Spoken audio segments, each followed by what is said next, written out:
Welcome to the WatchGuard 1 Multi-Factor Authentication Sales Training. My name is Alex Cagnoni. I'm the Director of Authentication and will be your host for this first MFA training. During this training, you will learn about some of the key drivers of the multi-factor authentication market. I will also talk about some of the most notorious hacks that involves passwords and how they could have been prevented using the right MFA solution. And finally, we will go over some of the main use cases for MFA. If you make a quick search over the internet, you will find several research institutes showing their predictions for the MFA market. You will notice that all of them orbit around similar numbers, and they all agree on the fact that there is a very strong growth in this market. Some of the drivers are the increasing number of passwords attacks and the computing power that helps them out. Another one is the trend related to the adoption of a phone as a token. It helps user acceptance and adoption. In average, those researches are indicating a market of about $20 billion by 2025 and an annual growth rate of 18%. So it's a very promising market. So what are the reasons for this strong growth? Maybe because passwords are really one of the key elements that hackers will use when planning a network attack. In fact, the Verizon data breach report from the last couple of years shows us that the top action used in breaches is indeed stolen credentials. And 81% of all the worldwide breaches in the recent years leverage stolen or weak passwords. It's usually used to get a remote access to the network, and once inside the network, a different credential could be used to try and get better privileges, which could grant access to more juicy data. In Q2 2018, WatchGuard's Internet Security Report showed that the most blocked malware was Mimikatz. For those who never heard about Mimikatz, it's a Trojan that once installed on a Windows machine can dump the passwords from users that recently logged into the infected machine. So it has the primary function of stealing Windows credentials, no matter how complex they are. And finally, for those who think that SMBs are not target, guess what? In 2017, 58% of the data breach victims were in fact small business. So they are indeed targets in a market where most authentication vendors provide solutions that are either too complex or too expensive for them to use. Now let's take a look at some interesting hacks. Just recently, it was found a database with millions of passwords from Facebook users, and hackers wouldn't even need to worry about cracking them, since they were all stored in plain text. Now, as an IT or security administrator in your company, why should I worry? Well, let's say some of those users with stolen passwords are employees within your company. And let's say that at some point in time, they thought, well, maybe since they created this complicated password to use in their company, why not use the same one for their Facebook account? Or maybe in their Netflix account and share with some friends. That's what a hacker will try to do. They won't use the stolen Facebook password to deface the user's Facebook page. They will try to use it to get into your network. Another recent hack was related to Citrix.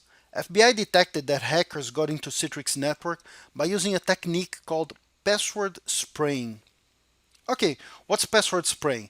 Basically, hackers were trying to use some simple and weak passwords to try to log into accounts that had some kind of remote access into Citrix network. And they were lucky enough to find a few of those accounts and use them. How can you be so sure there are no weak passwords in use by your users? Reddit was another interesting case. That happened in 2018. As many companies around the world, they implemented SMS one-time passwords in addition to the user's regular passwords. And as most of those companies, they thought they had a secure two-factor authentication solution in place. The problem is that SMS is not really secure. There are several ways of circumventing SMS. So it's like installing a lock system at your front door, not knowing that a lot of people out there have copies of your key. One of the worst things that can happen about security is when you have a false sense of security, and this is what happened. And finally, a classic case with Home Depot that happened a few years ago that I like to mention. In November 2014, they disclosed that the way attackers got into their network was by using a stolen credential from a third party vendor. Those users had VPN access to their network. As you can see, all it took was a single stolen credential to cause that hack, involving millions of credit cards, emails, and after a couple of years, a $27 million settlement. Okay, so we know that password attacks are growing fast. SMBs are a big target for them, and most vendors provide solutions that are not the most adequate for those companies. They are either too complex to install and manage or with a cost made for large companies. So what are SMBs looking for? They want simple and cost-effective solutions, something that fits their pocket, which won't require them to make huge investments in machines, equipment, or personnel to maintain that. And they want their service provider to help them protect their users and networks. A study says that by 2020, 40% of security people will make the decisions based on what their MSSPs are recommending them. Cybersecurity is extremely dynamic, and SMBs cannot just turn away from their core business to keep monitoring and configuring security solutions. They need companies with the right know-how that can help them with that. This is a market with an average annual growth of about 15%, and partners should more and more embrace it. The MFA solution has to support MSSP's business. It needs to be multi-tier and multi-tenant and allow service providers to allocate resources as needed.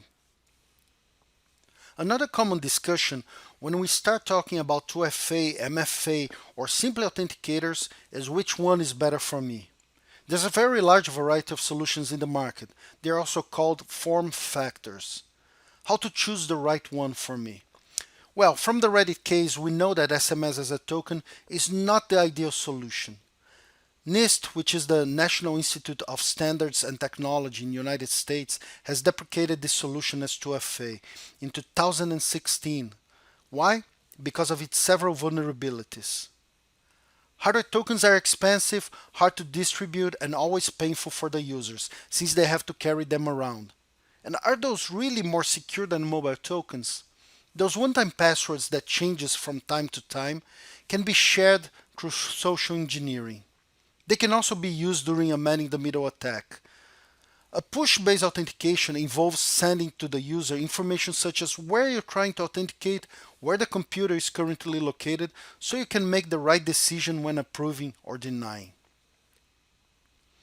Some of the connected hardware tokens, like the USB ones, have the same issues as the hardware OTP tokens and even more. They might require drivers installation. And what about if you're using your mobile phone to authenticate to a protected cloud application? How would you use a USB token with your mobile phone or your tablet? Now, the desktop tokens are basically software tokens that are activated inside your computer. Since the software tokens run inside your computer, it really limits your use. You cannot protect, for example, the login to the machine itself with the token. And if you are on a cab, for example, and need to authenticate using your mobile phone, you would have to open your computer, log into it in order to get a one-time password, so it's not a very good user experience. Some people also ask me about the Google Authenticator, since the technology is free. Those tokens are an option to protect your social media and personal accounts, but not designed for corporate security. There's no backend to integrate with your firewalls, computers, or cloud applications. The secret keys are all inside the QR code that you see when you're activating the token. You can have clones of your token if you're not careful enough. And finally, this is why push-based authentication is growing so fast. Using your phone as a token and receiving a notification with context information seems to give the best balance between usability and security. So let's talk about some of the MFA use cases, so it can help you identify business opportunities with your customers and prospects. Here we are going to address 4 common use cases: protecting computers and servers, remote access and VPN to your network, cloud applications, and privilege access. Protecting your computer login with multi-factor authentication can be really important, especially for users that are constantly traveling with their laptops. Or even inside your company, if you want to make sure no one is trying to get confidential information from your laptop.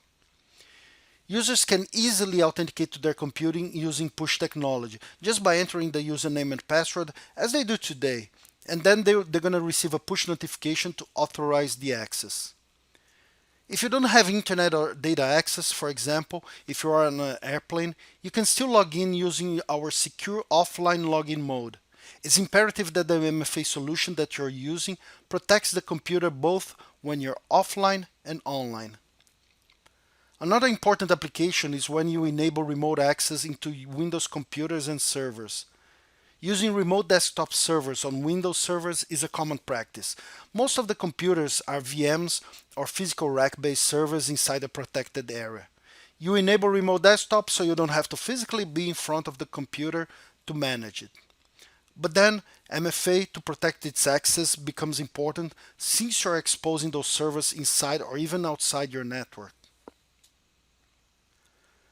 Remote access and VPNs are not a very important use case.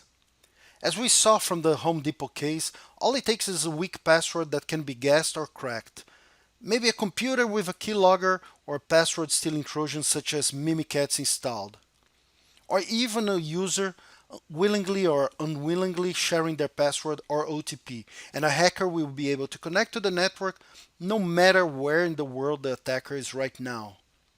The attacker could be located in the country of Wakanda, but connected to your network with all local access as if they were inside your building sitting by a cubicle with a cable connected to the network. So any type of remote access or VPN, no matter which vendor provides this solution, must have MFA to protect the remote user's credentials. So let's go back and look at the case discussed. On Home Depot case, if the third-party user was protected by MFA, they would have received a push message asking for the permission. The message would contain the information that you're trying to access the network and that you are located in some place around the world. All they needed to do is deny and the attack would have stopped. A solution that can cost per month less than a cappuccino could have prevented the damage of at least $27 million. For Reddit, push-based authentication is much more secure than SMS. Differently from SMS, push message is completely encrypted up to the mobile app and cannot be redirected to an attacker's phone. It cannot be opened or intercepted. And if it's implemented the right way, like Authpoint, the push response would need to carry some unique OTP generated inside the user's token. And I know for a fact that even one of the most well-known MFA vendors don't do that. For Citrix, a user with a weak password would have received a push message asking for the user's authorization. Again, the user would have denied the access and blocked the attack. And even better, they would know that the password was compromised and that it's time to change the password. And finally, company admins wouldn't have to worry if their users are using the same network password to access their social media accounts. Unauthorized access would be blocked once the user would receive the push message. As we can see, some of the major attacks could have been prevented by using MFA the right way with Authpoint. As you can see, this is a huge MFA opportunity. Authpoint, which is our MFA solution, integrates with virtually any firewall solution in the market. This means that anyone with VPN or a remote access application is a potential customer and for sure needs MFA. And of course, they can expand their protection by adding Authpoint to protect computer and servers login, as well as cloud applications, as we will see shortly. Another important message is for you to use your NFR license internally. This is the best way to show how easy it is and share your experience with customers and prospects. Now let's talk about another important and very interesting use case, the protection of your cloud applications such as Salesforce, Office 365, Google Suite, Box, GoToMeeting, and others.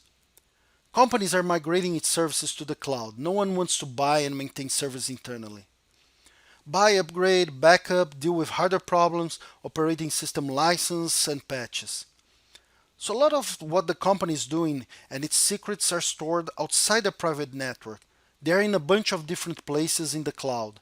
CRM solutions, email services, file sharing, you name it. We need to protect those resources the same way we are protecting our internal network. This is where AuthPoint comes in. You don't need to add MFA to all your cloud applications individually. There's something called SAML, S-A-M-L, which is a protocol created with the purpose of handling that. You configure your cloud applications to trust a single entity that we call the Identity Provider or IDP. Once you do that, it basically creates a trust relationship between those cloud applications and AuthPoint.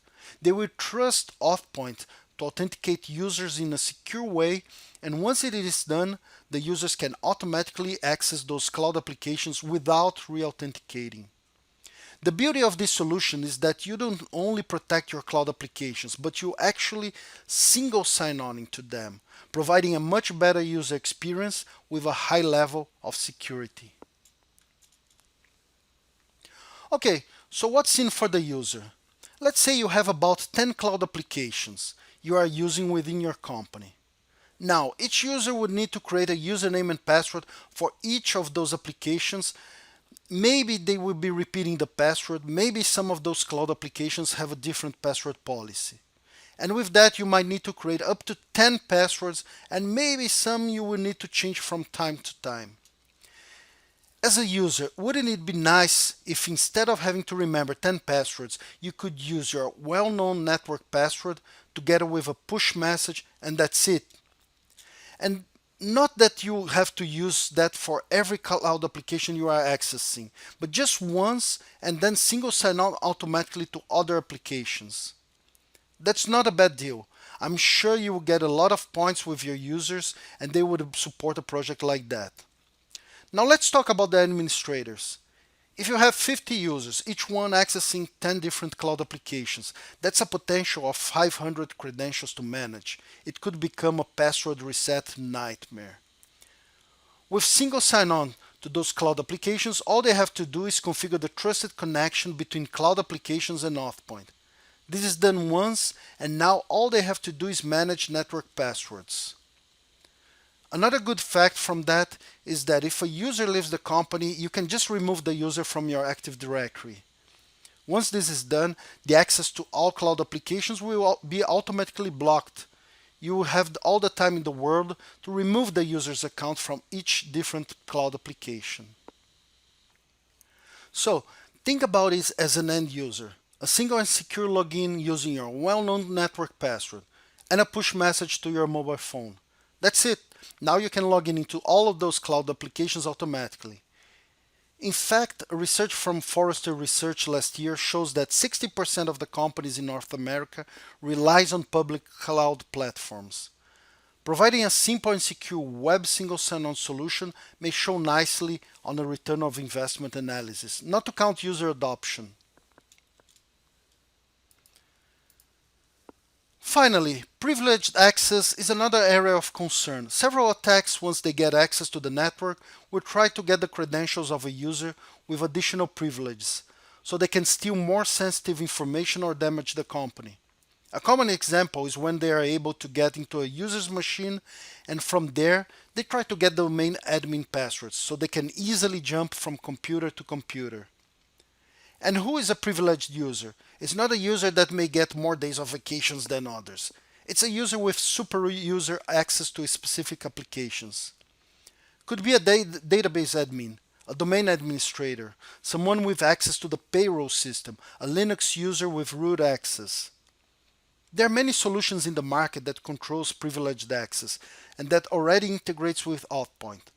If you're trying to access something critical, use MFA to make sure that's the right person.